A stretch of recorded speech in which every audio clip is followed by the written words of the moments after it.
friends, how are you? Okay, today we are going to read our EVS. ठीक है, और आज हम करेंगे EVS का चैप्टर नंबर 6। इसकी हम करेंगे, हमने रीडिंग की थी अभी तक, आज हम इसकी करेंगे ट्रांसलेशन। चैप्टर 6 की हाउसिंग वी नीड, आज हम इसकी ट्रांसलेशन करने वाले हैं।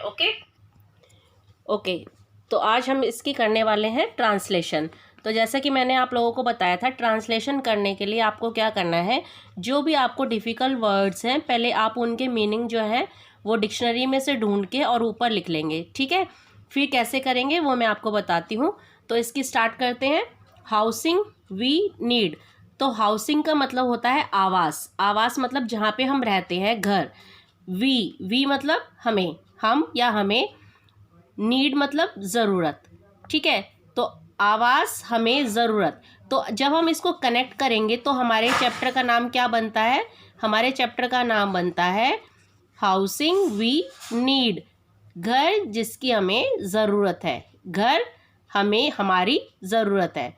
ठीक है, और हमें उसकी किस लिए ज़रूरत है तो वो आज हम इस चैप्टर में पढ़ने वाले हैं। ठीक है, तो यहाँ पे आप देखेंगे, सेंटेंस स्टार्ट करते हैं। तो हमें क्या करना है, एक एक लाइन का, एक एक सेंटेंस का हमें क्या करना है, पहले हम डिफ़िकल्ट वर्ड्स के मीनिंग लिख लेंगे और फिर उसको कनेक्ट करके उस लाइन का मीनिंग ढूंढने की कोशिश करेंगे। तो जैसे यहाँ पे लिखा है, a place where we live is called a house.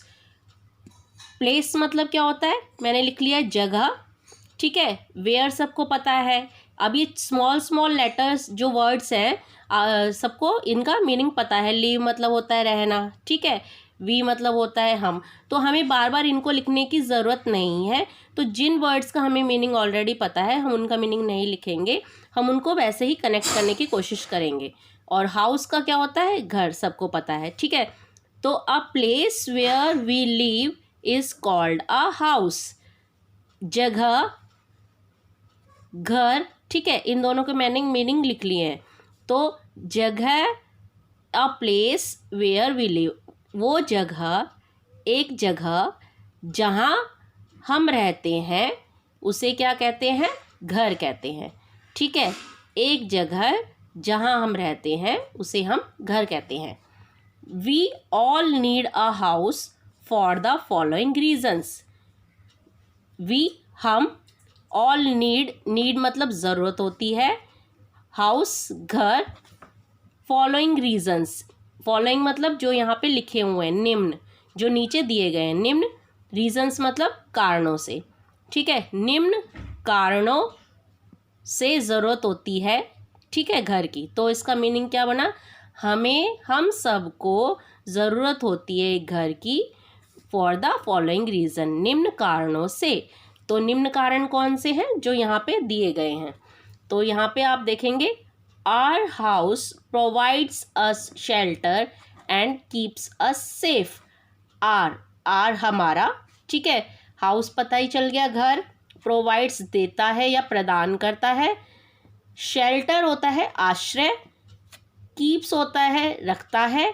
Safe मतलब सुरक्षित, रखता है, सुरक्षित, आश्रय देता है। तो इसका मीनिंग क्या बना हमारा, इसको कनेक्ट करके हमारे इस लाइन का मीनिंग क्या बन रहा है, हमारा घर देता है हमें आश्रय और रखता है हमें सुरक्षित। हमारा घर हमें आश्रय देता है और हमें सुरक्षित रखता है। ठीक है, सेकंड है, it protects us from heat, cold, wind and rain. तो यहाँ पे प्रोटेक्ट्स का मतलब है रक्षा करता है। हीट हो गया गर्मी, कोल्ड हो गया सर्दी या ठंडी से, विंड हो गया हवा, और रेन हो गया बारिश। बारिश, हवा, ठंड, गर्मी रक्षा करता है। तो इसका मीनिंग क्या हुआ है, घर, इट क्या है यहाँ पे, इट किसकी बात की जा रही है, घर की। तो घर हमारी रक्षा करता है गर्मी से, ठंड से, हवा से और बारिश से। ठीक है, तो इसका मीनिंग ये बन गया। थर्ड पॉइंट है, it also protects us from thieves and wild animals. तो यहाँ पे प्रोटेक्ट्स हमने पहले ही पढ़ लिया था, रक्षा करता है। थीव्स क्या होता है, चोरों से। और वाइल्ड एनिमल्स पता ही है, जंगली जानवरों से। तो चोरों से, जंगली जानवरों से, प्रोटेक्ट्स रक्षा करता है। ठीक है, तो इसका मीनिंग क्या बना? इट फिर घर के बारे में बोला गया है, तो घर हमारी रक्षा करता है चोरों से और जंगली जानवरों से। ठीक है, अब यहाँ पे आ गया types of houses. Types of houses मतलब हाउसेस का मतलब पता चल गया घरों। ठीक है, टाइप्स मतलब प्रकार।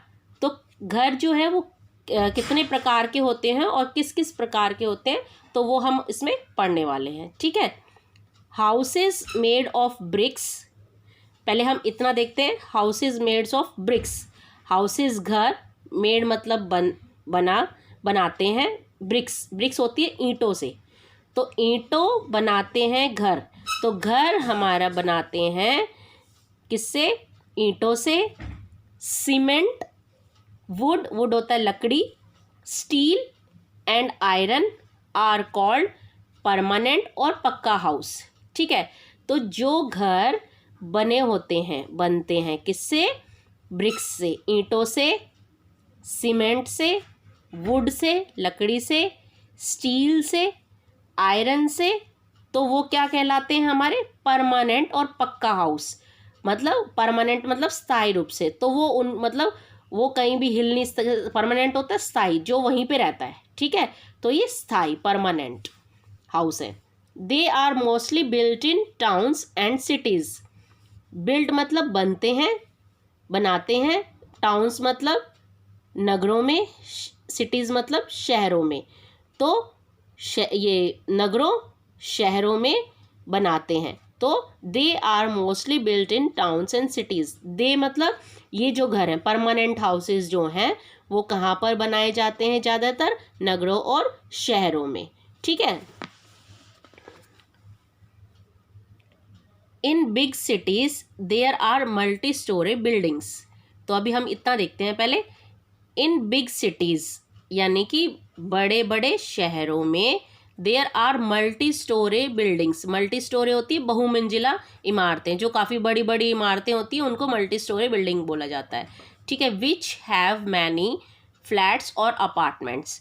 इन बिग सिटीज़, बड़े बड़े शहरों में, there are multi storey buildings, वहाँ पे बहुमंजिला इमारतें होती हैं। विच हैव मैनी फ्लैट्स और अपार्टमेंट्स, तो उनमें मल्टी स्टोरी बिल्डिंग्स में क्या होते हैं? उनमें काफ़ी क्या होते हैं? और फ्लैट्स होते हैं और अपार्टमेंट्स भी होते हैं। ठीक है, बिग इंडिपेंडेंट हाउसेस, बड़े बड़े जो अपने स्वतंत्र हाउस होते हैं, अलग हाउस होते हैं, उनको क्या कहते हैं? Known as bungalows. बंगलो उनको क्या बोलते? बंगला। बंगला आपने नाम सुना होगा, तो इंग्लिश में उसको क्या कहा जाता है? बंगलो। ठीक है, तो जो अलग अलग जो घर होते हैं, बिग इंडिपेंडेंट हाउसेस होते हैं, जो बहुत बड़े बड़े और मतलब इंडिपेंडेंट होते हैं घर, उनको हम क्या कहते हैं? बंगलोज बोलते हैं। और can also be seen in cities, तो शहरों में, सीन मतलब दिखते हैं। ठीक है, तो कहाँ पे देखे जा सकते हैं? ये शहरों में देखे जा सकते हैं।